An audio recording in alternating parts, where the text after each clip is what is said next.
শান্তিনীরের সবাই অশান্ত মন নিয়ে বসে আছে ডাইনিং রুমে। ভোর 4টা বেজে গেছে, কেউ ঘুমায়নি এখনো। থেকে থেকে ডুকরে কেঁদে উঠছে নয়নতারা। তার মেয়েটাকে কোথায় নিয়ে গেল রাফ? মেয়েটাকে অজ্ঞান করে নিয়ে গেল। এখন কেমন আছে তার আদরের মেয়েটা? জ্ঞান ফিরেছে তো?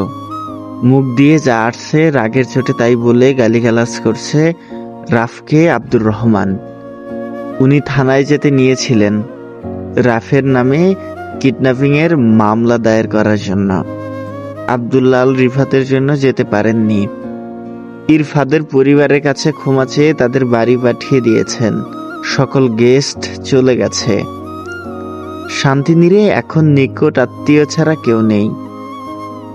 আব্দুর রহমান স্ত্রী মল্লিকা মল্লিকের দিকে তাকান। ওই সুরের বাচ্চাকে কে বলেছে রুহির বিয়ের কথা? পুত্রপ্রেমে তুমি বলেছ নিশ্চয়। রাফের মা তখন বলে, খোদার কসম আমি রাফকে কিছুই বলিনি। আমি জানিও না রাফকে কে বলেছে বিয়ের কথা। গত 15 দিন ধরে রাফের সাথে কথা হয়নি আমার। তুমি নিষেধ করার পর আমি ওকে বলিনি। তখন আব্দুর রহমান রাফের দাদাকে বলে, আব্বা আপনি বলেছেন নিশ্চয়। তখন রাফের দাদা বলে, ছেলেকে গালি দিতে গিয়ে নিজেকে কেন গালি দিচ্ছ পুত্র? তোমার সুপুত্রকে আমি কিছুই বলিনি। তোমার ঠেট শোনার পর আমি রাফের সাথে কথাও বলিনি। আর তোমার পুত্র শুধু লম্বা আর বড়সড় নয়, তোমার পুত্রের হাত পা নাক কান চোখ সব লম্বা। সে নিজে থেকেই সব জেনে গেছে কোনোভাবে।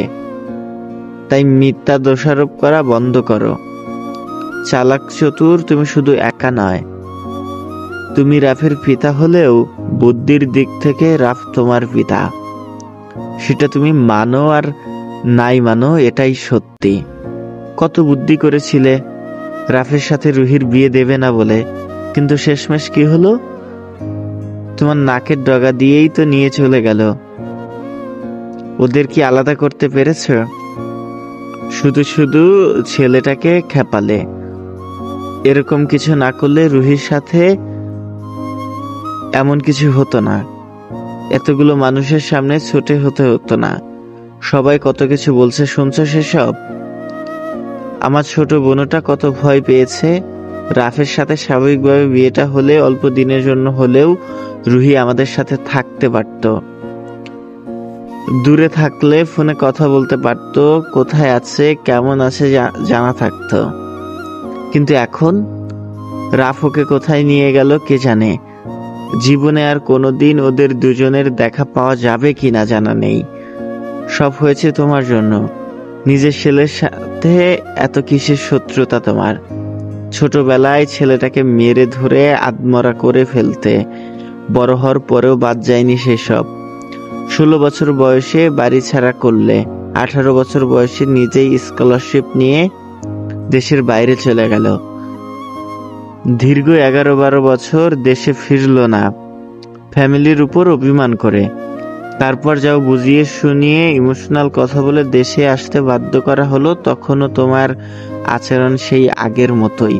এতগুলো বছর পর ছেলেকে দেখেও তোমার মন গলেনি, উল্টো দাউ দাউ করে জ্বলে উঠছে। ছেলেটা যখন কাউকে পছন্দ করলো, ভালোবাসলো, বিয়ে করার ইচ্ছে পোষণ করলো, সেখানেও তোমার আপত্তি বাধা। ছেলেটাকে তুমি কোনোদিন ভালো থাকতে দেবে না, খুশি থাকতে দেবে না। ওকে কোনোদিন ওর পছন্দের কিছু তুমি দাওনি, উল্টো তার পছন্দের জিনিস তুমি বারবার ছিনিয়ে নিতে ভালোবাসো। এতে বোধহয় তুমি অনেক আনন্দ পাও। বাবার কথাগুলো শোনার পর কিছু বললেন না আব্দুর রহমান, কিন্তু তার ভেতর ধাউ ধাউ করে আগুন ঠিকই জ্বলছে। তিনি রুহিকে খুঁজে বের করবেন এবং রাফের কাছ থেকে ফিরিয়েও নিয়ে আসবেন। এর মধ্যে রাজ বলে ওঠে, রাহা বলেনি তো ভাইয়াকে? আব্দুর রহমান তো এটা ভাবেনি। আব্দুর রহমান তো এটা ভাবেন নাই। রাহা বলতে পারে, কারণ রাফ রেগুলার রাহার সাথে কথা বলে। তখন আব্দুর রহমান বলে, রাজ রাহার ফোনে ফোন কর, রাহার ফোনে কল করে। বেশ কয়েকবার রিং হয়ে কেটে যায়। রিসিভ হতেই আব্দুর রহমানের দিকে ফোন এগিয়ে দেয়। তখন রাহা বলে, হ্যাঁ ভাইয়া বলো। অপর পাশ থেকে আব্দুর রহমান বলে, রাজ না আমি। তখন রাহা বলে, হ্যাঁ বলো। তখন আব্দুর রহমান বলে, ওই জানোয়ারকে কি বলছিস তুই? রাহা তখন বলে, জানোয়ার কথা বলতে পারে নাকি কথা বুঝতে পারে? জানোয়ারকে কি বলবো আমি? তখন আব্দুর রহমান বলে, তোর ভাই জানোয়ারের কথা বলছি আমি। রাহা তখন বলল, ভাইয়া আবার কি করলো তোমাকে? কি বলবো আমি? আব্দুর রহমান বলে, রুহির বিয়ের কথা তুই ওকে বলছিস। রাহা তখন বলে, কেন, কি হয়েছে? আব্দুর রহমান আবার বলে, ওই জানোয়ার রাতে বাড়িতে এসে ইরফাতকে মেরে রুহির মাথায় বন্দুকের নল ঠেকিয়ে বিয়ে করে নিয়ে চলে গেছে। রাহার হাত থেকে ফোন নিচে পড়ে যায়।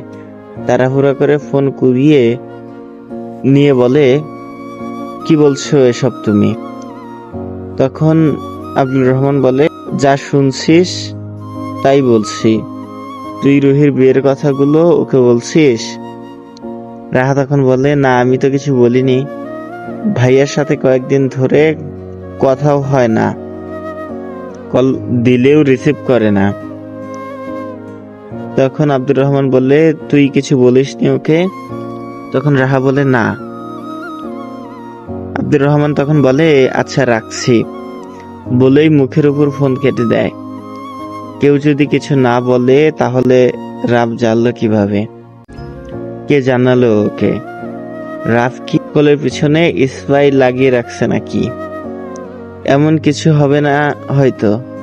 ওনার বাবা আব্দুর রউফ ঠিকই বলেছেন, এই ছেলের বুদ্ধির দিক দিয়ে ওনার থেকেও এগিয়ে। বেশ অনেকটা সময় পর ওয়াশরুম থেকে বেরিয়ে আসে রুহির মুখের দিকে তাকায় রাফ। শাওয়ার নেওয়ার কারণে সিগ্ধ লাগছে। মুখে কোনো প্রসাধনী সামগ্রী নেই, একদম ফ্রেশ। এগিয়ে আসে রাফ। রুহি একটু পিছিয়ে যায়।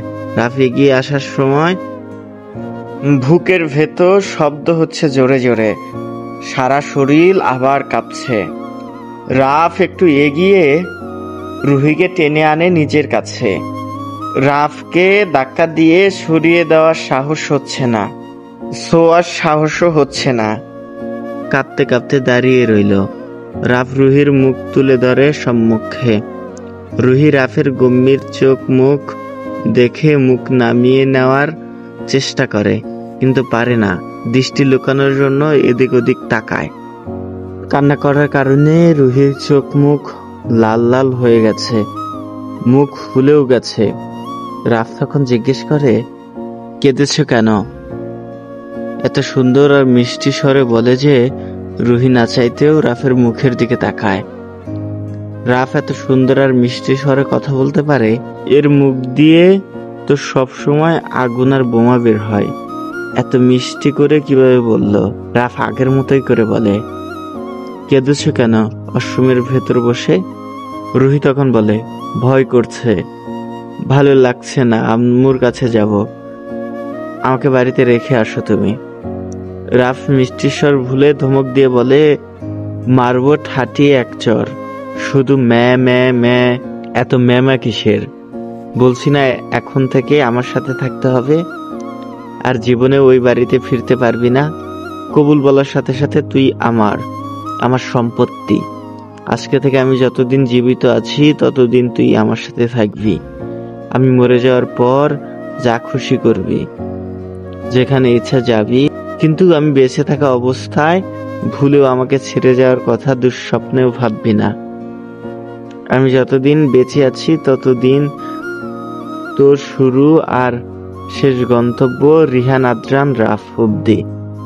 একে তো ধমক দিয়েছে, তার উপর এত জোরে জোরে কথাগুলো বলে রুহি ভয়ে ব্যাবা করে কেঁদে দিয়েছে। রাত থেকে এতবার ধমক দিয়েছে যে এতগুলো ধমক রুহি ওর 19 বছরের জীবনে আগে শোনেনি। ভয়ে রাফের কাছ থেকে দূরে সরে গেছে কয়েক হাত। রাফ রুহির দিকে তাকায় রেগে। রুহি একবার ওর মুখের দিকে তাকাচ্ছে, আবার অন্যদিকে তাকিয়ে কাঁদছে। রাফের রাগী চোখ মুখ দেখে আরো জোরে কেঁদে ওঠে। এত ভয় দেখায় কেন বদলোকটা? রাগী রাগী বড় বড় চোখ দুটো দেখলেই রুহির রুহু কেঁপে ওঠে। রাফ পুনরায় ধমক দিয়ে বলে, কান্না বন্ধ করবি নাকি মুখ সেলাই করে দেব? বন্ধ কর কান্না। দুই হাত মুখ চেপে ধরে কান্না বন্ধ করার চেষ্টা করে রুহি, কিন্তু এভাবে কি কান্না বন্ধ হয়? কয়েক সেকেন্ড চুপ করে থাকলেও আবার কেঁদে ওঠে আগের চেয়েও জোরে। রাফ দুই হাত কানে চেপে ধরে বলে, বাচ্চাদের মতো ব্যবা করে কাঁদছিস কেন? কানের পোকাগুলো মরে যাওয়ার জন্য। বন্ধ করতে এই মরা কান্না। কান্না একটু বাঁচিয়ে রাখ, একদিনই শেষ করে ফেলবি দেখা যায়। আমি যেদিন মরে যাব সেদিন এভাবে কাঁদিস, একটু ভালো লাগবে আমার মৃত্যুতে আমার বউ কাঁদছে দেখেও শান্তি হবে। এখন কান্না বন্ধ কর। রাফের কথাগুলো শুনে রুহির কান্না কমে আসে, তবুও হেঁকশি তুলে কাঁদছে। রাফের আলমারি থেকে অ্যাশ কালার একটা টি শার্ট বের করে গায়ে জড়ায়। রুহি আগের মতোই দাঁড়িয়ে আছে, হেঁকশি তুলছে, কষ্ট ওর বুক ফেটে যাচ্ছে। রাফ পুনরায় রুহির দিকে তাকিয়ে গম্ভীর স্বরে বলে, বেডে গিয়ে শুয়ে পড়। রুহি দ্রুত বেডে উঠে শুয়ে পড়ে, কিন্তু ঘুম পাচ্ছে না এখন। রাফ লাইট অফ করে নিজেও শুয়ে পড়ে। তারপর রুহিকে বলে, এদিকে আয়। রুহি আগায় না, ভয় হচ্ছে ওর। আজকে বিয়ে হয়েছে ওদের, সেই হিসেব অনুযায়ী আজকে ওদের বাসর রাত। আর বাসর রাতে স্বামী স্ত্রীর মধ্যে কি হয় জানে রুহি। ওকে ওর বিবাহিত এক বান্ধবী বলেছে। বান্ধবী ফ্যামিলির অমতে প্রেম করে বিয়ে করেছে কয়েক মাস আগেই। কলেজে আসে নিয়মিত। রুহির বিয়ে ঠিক হওয়ার পর সেই সব কিছু বলেছে ওকে। আর ওসব বিষয় জানার বা শোনার আগ্রহ সকলেরই কম বেশি। ইবলিশ শয়তান তো সবসময় চেষ্টা করে এইসব বিষয়গুলোর উপর আকৃষ্ট করার। সেইভাবেই রুহিও সব জেনে গেছে।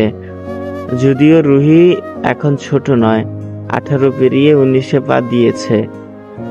রুহি এখন অ্যাডাল্ট মেয়ে, তাই সবকিছুতে ওদের ধারণা হয়ে গেছে। সোশ্যাল মিডিয়া দেখে দেখে আর বান্ধবীদের কাছে শুনে।